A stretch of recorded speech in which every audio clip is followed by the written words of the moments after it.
मेरी मालकिन की छोटी बेटी हर रात कमरे में तेल और केला लेकर जाती थी और कुछ घंटों के बाद बाहर निकलती तो पसीने से लथपथ होती थी। वो ये काम सब लोगों से छुपकर करती थी, लेकिन मेरी नजर तो उन पर पड़ ही जाती थी क्योंकि उस वक्त मैं रसोई घर में काम कर रही होती थी। ये काम उनका रोज का होता था। मैंने उनका ये राज जानने के लिए एक दिन उनके कमरे में छुप गई कि आखिर वो केले और तेल का करती क्या है। अभी उनके कमरे में आए कुछ ही समय हुआ था, फिर मैंने जो देखा उसे देखकर तो मेरे पैरों तले से जमीन खिसक गई, क्योंकि मेरा नाम रानी है। मैं एक गरीब खानदान से पैदा हुई थी। मेरे माता पिता लोगों के खेतों में काम करके 2 वक्त का खाना जुटाते थे। मैं अपने माता पिता के इकलौती संतान थी। घर के हालात ठीक ना होने की वजह से मेरे माता पिता मुझे पढ़ाई लिखाई ना करवा सके। जैसे तैसे हमारे दिन निकल रहे थे। मेरी उम्र 10 साल की थी। मैं अपने माता पिता के ऐसे खेतों में दिन रात मेहनत करते देखते तो मुझे बहुत तकलीफ होती थी। इसी वजह से मैं भी उनके साथ काम करने चली जाती। ऐसे ही कुछ दिन बाद मेरे पिताजी की तबीयत बहुत बिगड़ गई। उन्हें हॉस्पिटल लेकर जाया गया, जहां पर डॉक्टर ने हजारों का खर्चा बताया। अब हम लोगों के पास तो इतना रुपए थे नहीं, इसलिए मेरी माँ जमींदार जी के पास गई, जिनके खेतों में हम लोग काम करते थे। उनके सामने अपनी झोली फैलाकर मदद मांगने लगी, लेकिन जमींदार ने इतने पैसे देने से मना कर दिया। हालांकि उनके लिए इतने पैसे देना कोई बड़ी बात नहीं थी, लेकिन फिर भी उन्होंने कोई मदद नहीं की। इसी वजह से मेरे पिताजी का इलाज ना हो पाया और वो हमें इस दुनिया से छोड़कर चले गए। अब हम लोगों का सहारा छीन चुका था, लेकिन जैसे तैसे मैंने और मेरी माँ ने खुद को संभाला और फिर मैं अपना जीवन यापन करने लगी। मेरी माँ और मैं खेतों में काम करके अपना पेट भरने लगे। मेरे मन में जमींदार जी के लिए बहुत गुस्सा भरा हुआ था, लेकिन मैं कुछ भी नहीं कर पाती। एक दिन शहर से कुछ बड़े लोग आए, जिनका जन्मदिन था। उन लोगों ने अच्छे अच्छे पकवान हम गरीबों में बांटे। हम लोग तो ये भी नहीं जानते थे कि आखिर हमारा जन्मदिन आता कब है, लेकिन उन बड़े लोगों के दिए गए पकवान खाकर हम लोग उन्हें दुआएं देने लगे। कुछ दिन यूं ही निकले, फिर एक दिन मेरी माँ अचानक से दिल का दौरा पड़ने से इस दुनिया को छोड़कर चली गई। अब मेरे ऊपर दुखों का पहाड़ टूट पड़ा था। मेरी माँ मेरी एकमात्र सहारा था, अब वो भी मुझे छोड़कर जा चुकी थी। मैं पूरी तरह टूट चुकी थी। ऐसे में मुझे मेरे चाचा चाची अपने पास ले गए। आखिर अपने अपने होते हैं और पराए पराए होते हैं। इसी चीज का फर्क मुझे अब समझ में आ रहा था। मेरा चाचा चाची अपनी बेटी को अच्छा खाना अच्छे कपड़े देते थे, लेकिन मुझसे अपने सारे घर का काम करवाते थे। अच्छे से बोलना तो दूर, मेरी तरफ देखते भी नहीं थे कि मेरी हालत कैसी है। खैर, मैंने इसे अपनी किस्मत समझकर स्वीकार कर लिया। एक दिन मैं घर पर बर्तन साफ कर रही थी कि तभी मेरे चाचा जी शहर से आए और मेरी चाची से कहा कि शहर के एक घर में काम वाली की जरूरत है, क्यों ना हम रानी को वहाँ काम में लगा दें। हमारे पास पैसे आते रहेंगे और रानी वहाँ काम करती रहेगी। मेरी चाची भी इस बात से खुश हो गई। खुश हो भी क्यों ना, आखिर बिना मेहनत के पैसे जो आ रहे थे। दूसरे दिन मेरे चाचा अपने साथ मुझे शहर लेकर गए। वहाँ हम लोग एक बड़े से घर में गए, जहाँ पर एक औरत अपनी 2 बेटियों के साथ बैठी थी। चाचा ने उनसे नमस्ते किया और मेरी तरफ इशारा करते हुए कहा कि आज से ये यही काम करना शुरू करेगी। मैं इसे सुबह छोड़ जाया करूंगा और शाम को ले जाया करूंगा। उस मैम साहब ने मेरी तरफ देखा और पूछने लगी कि मैं उनके घर का सारा काम कर सकती हूँ कि नहीं। मैंने बिना कुछ बोले हाँ में इशारा कर दिया। इतने बड़े घर का इतना सारा काम मुझे जैसे अकेली लड़की को करना पड़ेगा। बहुत कठिनाई होने वाली थी, लेकिन मैं हाँ के अलावा कुछ भी बोल नहीं सकती थी, क्योंकि मेरे मन में चाचा चाची का इतना खौफ जो था। अब उस मालकिन ने मुझे अपना सारा काम समझा दिया और मैं रसोई घर में काम करने लग गई। पूरा दिन काम करती और शाम को चाचा मुझे घर ले जाते। घर जाकर वहीं रूखी सूखी रोटी खाने को मिलती और गर्मी में सो जाती। दूसरे दिन फिर चाचा मुझे मालकिन के घर छोड़ देते। कुछ दिन में ऐसे ही चलता रहा। एक दिन मालकिन के घर पर बहुत सारे मेहमान आए, तो काम भी बहुत हो गया था। इसी वजह से मालकिन ने मुझे शाम को घर नहीं भेजा। उन्होंने मेरे चाचा से कहा कि जब तक हमारे मेहमान यहाँ पर हैं, आप रानी को यहीं पर रहने दो, क्योंकि देर रात सब लोग खाना खाते हैं, जिसकी वजह से काम भी बढ़ जाता है। मेरे चाचा ने मुझे वहां पर छोड़ दिया और खुद घर पर आ गए। मैं वहां पर देर रात तक काम करती रही और वहीं पर मालकिन ने मुझे रहने के लिए एक कमरा दे दिया। मुझे चाचा चाची के घर से ज्यादा अच्छा यहाँ लगता था, क्योंकि मुझे अच्छा खाना और पंखे वाले कमरे में रहने दिया जाता था। लेकिन जब भी मैं मालकिन को उनकी बेटी के साथ देखती तो मुझे भी मेरी माँ की याद आ जाती। ऐसे ही कुछ दिन गुजर गए। मेहमान तो चले गए, लेकिन मालकिन ने मुझे अपने घर नहीं भेजा। उन्होंने चाचा को साफ बोल दिया कि रानी यहाँ पर ही रहेगी। अब मालकिन और उनकी छोटी बेटी के साथ मेरी अच्छी बनने लगी थी। त्योहार पर मालकिन मुझे नए कपड़े भी दिलाती थी। मालकिन की छोटी बेटी बहुत अच्छी थी, वो मुझसे घुल मिल गई। लेकिन उनकी बड़ी बहन बहुत गुस्से वाली थी। वो मुझे एक नौकरानी ही बोलती थी और ठीक से बात भी नहीं करती थी। एक दिन मालकिन और उनकी बेटियों को 2 दिन के लिए कोई शादी फंक्शन में कहीं बाहर जाना था, तो मालकिन ने मुझे अपना घर संभालने को बोला और कहा कि तुम यहाँ रहना और घर की अच्छी तरीके से देखभाल करना। अब इतने दिनों से मैं उनकी देखभाल कर रही थी तो उन्हें मुझ पर विश्वास हो गया था, लेकिन मैंने मना कर दिया, क्योंकि इतने बड़े घर में मुझे भी अकेले रहने का डर लगता है। फिर मालकिन ने चाचा को वहां बुलाया और मेरे पास रहने के लिए बोला। चाचा ने तुरंत हाँ बोल दिया और मालकिन चली गई। अब मैंने अपना और चाचा जी का खाना बनाया और खाकर सोने चले गए। रात को करीब 12 बजे मेरे चाचा जी ने उठकर कमरे का दरवाजा खोला और बाहर चले गए। दरवाजे की आवाज से मेरी नींद खुल गई थी। पहले मैंने सोचा कि शायद वो पानी पीने रसोई घर में गए होंगे, लेकिन कुछ देर इंतजार करने के बाद भी वो वापस नहीं आए, तो मैं भी बाहर देखने के लिए चली आई कि आखिर वो कहाँ गए। मेरे इधर उधर देखने के बाद मुझे मालकिन के कमरे में की आवाज सुनाई दी। मैंने जैसे ही उनके कमरे में झांक कर देखा तो वहां पर मेरे चाचा जी मालकिन की अलमारी से कुछ तलाशी कर रहे थे। मैंने पूछा, क्या ढूंढ रहे हो चाचा जी? तो वो एकदम घबरा गए। उन्होंने कहा कि कुछ नहीं, बस यूं ही देख रहा था कि अलमारी कितनी अच्छी है। मुझे समझ आ गया था कि चाचा जी यहाँ चोरी के फिराक में हैं। इतना बड़ा घर और इतने अमीर लोगों के घर को खुद को चाचा जी अकेले पाकर कुछ आदमियों के मन में पाप जाग ही जाता है। तो फिर मेरे चाचा जी तो ऐसे ही छोटी मोटी चोरियां गांव में करते ही रहते हैं, लेकिन मुझे डर था कि चाचा यहाँ पर कोई गड़बड़ ना करे, क्योंकि मैं नहीं चाहती थी कि मालकिन का विश्वास टूटे।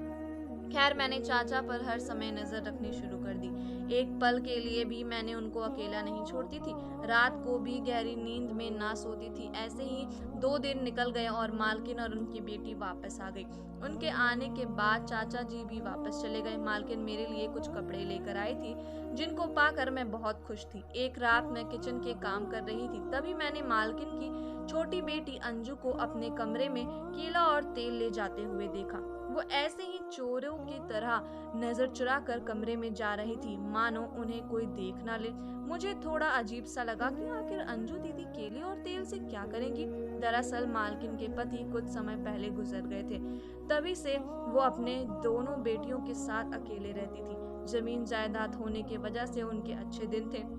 मैंने अंजू दीदी के बात को इतना गंभीरता से नहीं लिया, क्योंकि मुझे लगा कि पढ़ाई करने वाली लड़की है, कुछ करती होगी।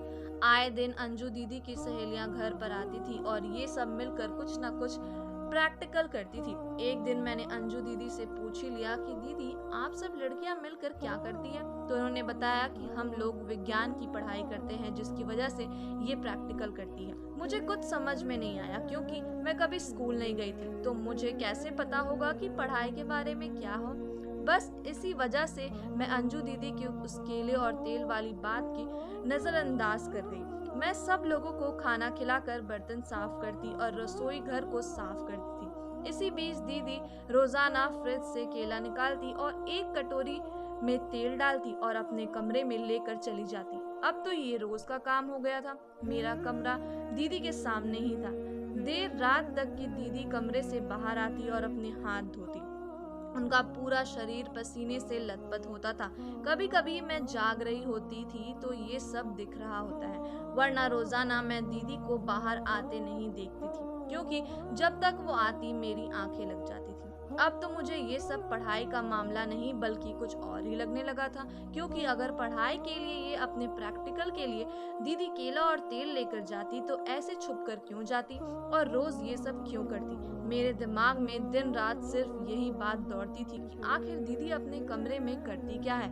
मैंने इस बार मालकिन से बात करने की सोची। एक दिन मैं मालकिन के कमरे में गई तो वो फोन पर किसी से बात कर रही थी। फिर मैं बिना कुछ बोले वहां से आ गई। उसके बाद मैंने सोचा कि कहीं दीदी कुछ और ही कर रही हो और मैं बिना वजह मालकिन को बताकर घर में तमाशा खड़ा कर दूं तो ये अच्छा नहीं होगा। इसी वजह से मैंने इस बात को छोड़ दिया और ध्यान देना बंद कर दिया। ऐसे ही एक दिन मुझे नींद आ रही थी, मैं अपनी माँ की यादों में खोई हुई थी। तभी अंजू दीदी अपने कमरे से बाहर निकली तो उनकी आंखों से आंसू बह रहे थे। मैंने कमरे से बाहर निकलकर दीदी के पास जाकर पूछा कि आप रो क्यों रहे हो। तभी दीदी ने बात बदलते हुए कहा कि कुछ नहीं हुआ, तुम जाओ सो जाओ। इतना बोलकर वो अपने कमरे से चली गई।